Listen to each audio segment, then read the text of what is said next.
All right, y'all, week 13 back in effect. What a good week of football. Getting closer to the end of the season here now. You start getting a lot more action. A lot more action. And the theme for this week is going to be any given Sunday because, like the movie, any given Sunday in the NFL, any team could win. You just never know what's going to happen. With it being such a fluid and dynamic game, anything can happen, as we saw with the Monday Night Football game. But I'm going to get into that later. First off, I want to talk about the Amazon Thursday Night Football game, Seahawks versus Cowboys. Okay, so if you go back and play the tape, Seahawks versus Cowboys, I was talking about how you had two different teams. You had the 49ers who went crazy on Thanksgiving, and then you had the Seahawks who lost bad on Thanksgiving. So I was thinking that even though it was a short week, the Cowboys were going to be able to win, and they did. The score, 35-41, includes a little bit of garbage time, but really Dallas had control of this game all the way throughout. Seattle is going from a team that might have had a possible playoff chance to not looking like it at all. All right, Bengals at Jaguars. Man, this was the first time they had a Monday Night Football game at Jacksonville in, I don't know, a long time. They might have said the 90s or something. Jacksonville's been bad for a long time. So, that's probably the reason why, since Fred Taylor was there. But Monday Night Football game, Bengals, this is a game that I wanted to watch because I think that the Jacksonville Jaguars are going to be in the championship game with the Kansas City Chiefs for the AFC Championship. And I wanted to see how they were doing. I know the Jaguars are hot right now, but, off the gate, if you look at maybe the first or second play, the leading receiver for the Jaguars got knocked out like a groin injury. So that changed the dynamic immediately of the game. Christian Kirk, anybody who had money bet parlays, he did get 20 yards, but that was pretty much it. Like I said, NFL, anything could happen. And that changed the dynamic of the game. But interesting thing about this game is you had two backup quarterbacks that finished the game. This is probably the best Monday Night Football game I've seen this year, definitely. So with Joey B being out, we got a backup quarterback for the Bengals, and he did pretty good. He was pretty accurate on his numbers, getting the ball to Jamar Chase. He was looking good. But, the Bengals are in pretty bad shape. When you got Tyler Boyd trying to throw for you on a trick play, which, by the way, got intercepted, things are looking pretty bad. But, at the end of the day, they were able to rally. They were able to get to Trevor Lawrence. Trevor Lawrence actually went out of the game in the fourth quarter. Hopefully he's going to be okay because with the blonde hair and the blue eyes, they really want him to be the next Brady or something. He ain't going to be, but I wish him the best. Overall, this was a very interesting game, very exciting. It went to overtime. It was close all the way through. Again, Monday Night Football, NFL, anything could happen at any time. Overall, I think that Jacksonville should have won this game, but I think they kind of were maybe listening to their own hype too much. Yes, they were out their number one receiver, and Trevor Lawrence did go out, but Cincinnati was right with them for most of the game, so I don't think that made that big of a deal. All right, Kansas City Chiefs, Frozen Tundra, Lambeau. So this was the first time that Mahomes had played at Lambeau. My wife told me that. I wasn't really aware of that. I don't know if that makes any difference. But the Kansas City Chiefs deserve to lose this game. Kelsey, I don't know what his problem is, but this dude has not had a touchdown in the last three games.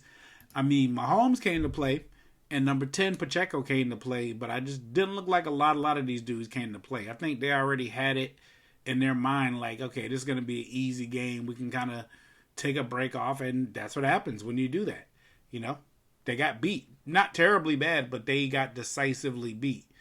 So when you look at the Green Bay Packers, right, from looking at their locker room photo, you would think that, this was a big game for them. But it wasn't, because in that division that they're in, Detroit is still up 3 games on them. So they're not going to win the division, but I get it. This is a moral victory. Have fun, celebrate. I guess they could say that they beat the Super Bowl champions. Maybe that make you feel good, but this was basically a meaningless victory for them. But got to give it up. They won the game. Shout out to them, 27-19. They beat them. Next game is the game that I gave you our preview of last week, San Francisco at Philadelphia. So I was telling the story of this game is that this was the NFC Championship game last year. This is the game where they broke Purdy's elbow, put him out of the game in the first quarter, which had a direct influence on them going to the Super Bowl. They played at Philadelphia, and I told you guys that I thought that San Francisco, after seeing them at Thanksgiving, I thought they were going to have the victory here. Now, I was right, but damn, I didn't think the Eagles going to get their ass kicked like the way they did. Just throughout the whole game. This game had a lot of stuff going on. This game had fights, ejections.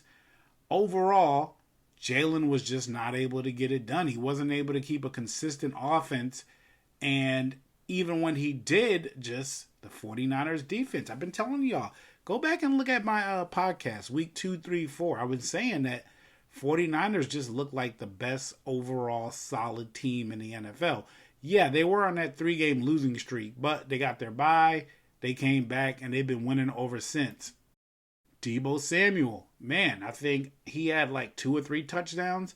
Also told you guys that this offense with Deebo Samuels and Christian McCaffrey, that's the key. One good thing to take away from this game is that there was a lot of energy expended in this game. I think this is a game that we're going to see again before the end of the season because San Francisco and Philadelphia have like 2 of the strongest records in the NFC. San Francisco had a bone to pick. They were able to get that energy out.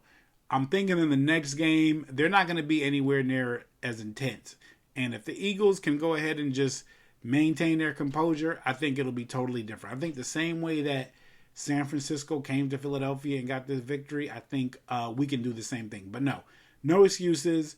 Yeah, we got to ass kick this game. There were some non-calls that, 49ers had, but we probably had non-calls too. No excuses. Got our ass kicked. Congratulations, 49ers. We'll see you in about a month.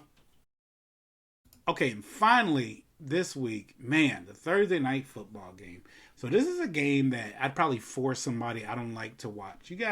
This is like the Faded Glory game. I'm going to call this the Faded Glory game. You got 2 teams who are down on their luck. NFL, just like life, nobody cares what you did last year or nobody cares what you did before. You got to show and prove every day. New England Patriots, man, Belichick era, Brady, them days are over with. I think they've lost their last 3 games. I mean, they're setting records for how bad that they're losing. Steelers, Big Ben Roethlisberger. I mean, all those days are over also. I remember when everybody was wearing Steelers hats. When's the last time you saw somebody wear a Steelers hat? Just funny how the Fairweather fans have kind of gone away. But here you got 2 Faded Glory teams, but one of them are going to have to win and one of them is going to have to lose. Man, Steelers, they got beat by Arizona. Whew, that rain game that was delayed. Terrible. But with that being said, which team do I think is worse right now? I just think the Patriots are worse right now, especially since they're going to be playing at Pittsburgh. I'm going to go for Steelers in this game, and I'm going to just add a little sauce on it. I'm going to say Steelers by 7. I think they should be able to win in a low-scoring game. This might be like a 17 to like 10 game, something like that. So that's my pick. So that's what I got for this week. Let me know what you think. Let me know what you saw. Dark Spirits, thanks for watching. I will see you next week.